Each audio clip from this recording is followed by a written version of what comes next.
Fortnite's island has multiple threats that could lead to the live event, but one thing's for sure, they are teasing a Star Wars season in the storyline. While we're all distracted by stealing gold, the Baron's true plan is to find a different valuable treasure inside this portal, and everyone from Midas to Agent Jones is racing to get here. Today we'll try to explain what's in it, why it's important, and everything we know about the live event. But first, let's recap how we got here in 60 seconds. As we approach the Chapter 6 island, fans are taken off guard by a mysterious rock plummeting from the sky. This comet would turn out to be the most important part of the storyline, but it wouldn't become obvious until months later. This new island was a reality we had seen before, known as Oninoshima, likely the reality belonging to the Fox clan, and the same place Mega City had been transported from all of those years ago. As a result, the island had a lot of ancient magic on it, and most of it is held in the form of masks. Daigo, along with his siblings Kendo and Jade, is one of the descendants of these ancient mask creators. Now that we've arrived on the island, it's also caused an evil presence to follow us, demons from the spirit realm. They have arrived through portals and taken over large areas of the map, so Daigo is desperate to learn more about their dark power and uncovers lost secrets from his ancestors who tried to bury his knowledge. But then, things go wrong. His sister Jade finds herself trapped in the spirit realm. Then, after a possessed demon known as the Night Rose is freed from the grasp of Shogun X's puppeteer, she hands splinter blades forged from the Comet to Daigo. He uses all of his experiments to finally investigate the largest spirit realm portal of all and stage a rescue mission. But to save Jade, he has to fight a terrifying presence, Shogun X.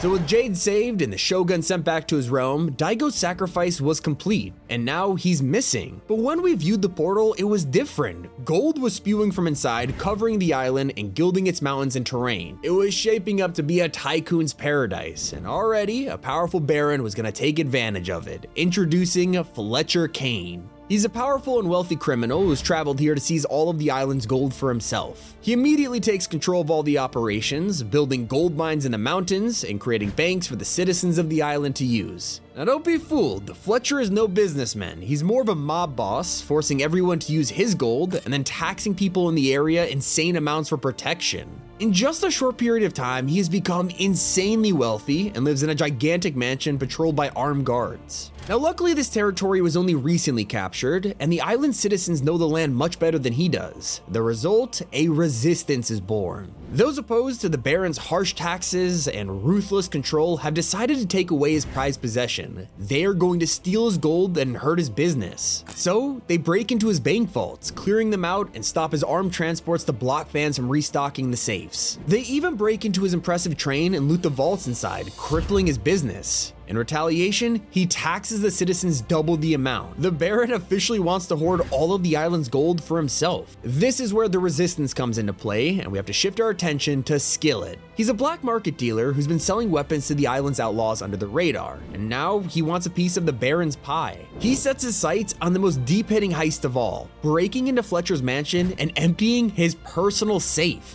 Now he's officially on the retreat, but there's still more work to be done to topple the Baron's dynasty. In a surprising turn of events, there's a syndicate kingpin even more known than Fletcher Kane, Midas. At first, we were confused to hear he had returned, wondering if he was a different snapshot or something like that. But this is the very same Midas who led the spy agency in Chapter 2, the same one who broke free from the underworld after being eaten by a shark. And the craziest part, he knows Fletcher Kane. We are old acquaintances, and yes, he's always been a pompous blowhard. Even when the Baron had nothing, he believed the world belonged to him. I've always been one step ahead of him, and I suspect he's taken that personally over the years. Ah well, it can't be helped. Robber kings can either be the best or yield to the best, and Kane will yield.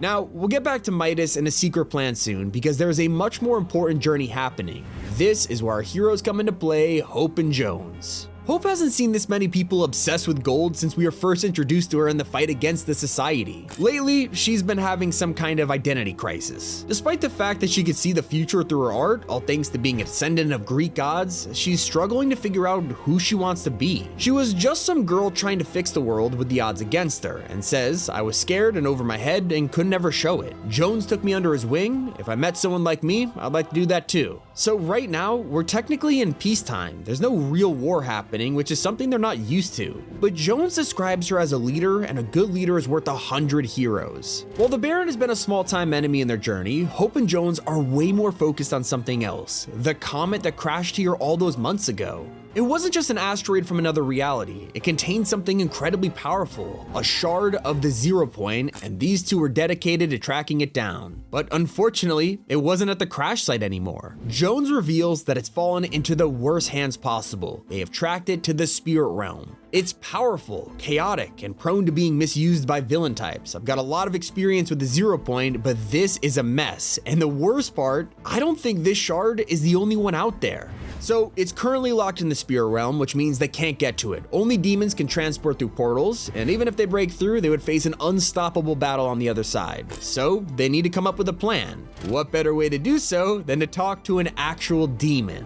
We head over to the Night Rose, who had previously been freed by Daigo's brother Kendo, who was also having kind of an identity crisis. "I'm free. It's been so long, I don't know what to do with myself. A great darkness is building, though no one will listen. I have my freedom after centuries of bondage, but nobody wants to trust a demon, do they? It's lonely. I want to build a life, do something meaningful, but that'll take time, and at least now I have that." Hope is desperate for the Night Rose's help. She might be the only way to break into the spirit realm and get that shard. But the Night Rose tells Jones she is worried about something much more terrifying.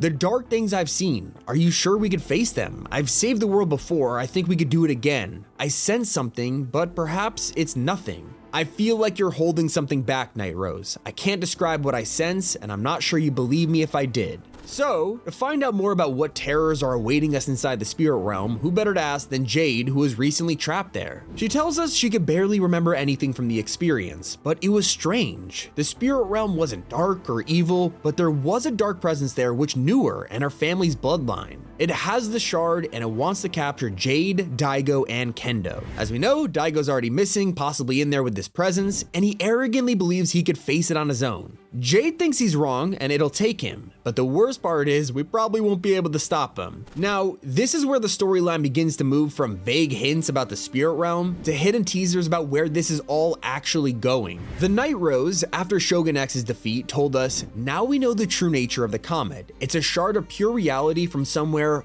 far, far away. And it's why I'm now taking you back to Midas and his secret plan to topple the Baron." He gathers a team of outlaws to unite against Fletcher Kane. With full trust, they begin working in secrecy. Tracking down a sensor, they decide to scan mysterious energy signatures around the island. Midas has a hunch on what they could be, but he wants to know for sure. So we go to collect the sensor, taking the backpack from a futuristic looking chest that starts to feel familiar. Scanning the energy sources, Midas confirms they are from the 0 point. He finally connects the pieces together in his head. He steals Daigo's old mask-making book to learn more about this and realizes Jones, Hope, Daigo, and even the Baron are all looking for the same shard. So he pivots his plan. He has joined the race to hunt it down and is desperate to get his hands on it before Kane and Daigo. They'll fritter its power away on small-minded ideas. If it means working with Jones and Hope, so be it. But it's imperative we stop the wolf and his mask maker first. Now the stage has been set. All of our main characters have just entangled themselves in a web of deceit, gold, and magic.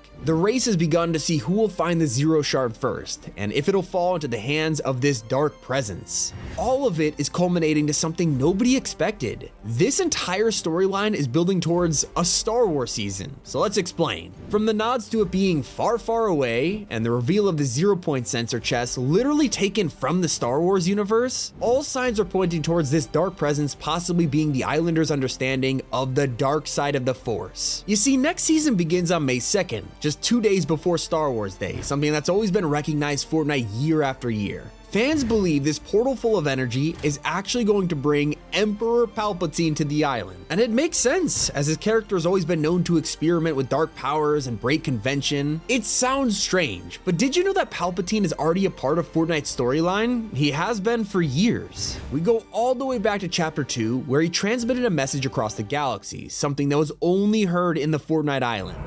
At last the work of generations is complete.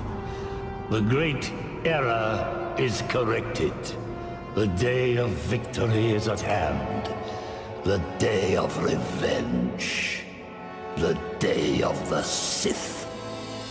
This was briefly mentioned in the Star Wars films and makes this Fortnite moment canon, and it wouldn't be the first time Epic has used a seemingly original storyline to suddenly pivot to a collab season. Just last year, we watched as Megalodon's wasteland turned from a chaotic desert paradise to Doctor Doom's domain. But it leaves the question, where is this 0 Point storyline going? Considering all of our main characters are after it, it shows that the Baron's gold plot is taking a backseat. It was a distraction from what really mattered, and we had no idea. The island citizens and the Resistance have been so distracted by taking down Fletcher Kane's syndicate, they didn't realize he wasn't interested in gold. He was searching for a much more valuable treasure this whole time. The fight over the Zero Shard will ultimately bring us to Season 3, and whether the island turns gold and Midas takes it, or we get Star Wars. One thing we know, it's heating up. It's been Tommy, and keep it here on Top 5 Gaming.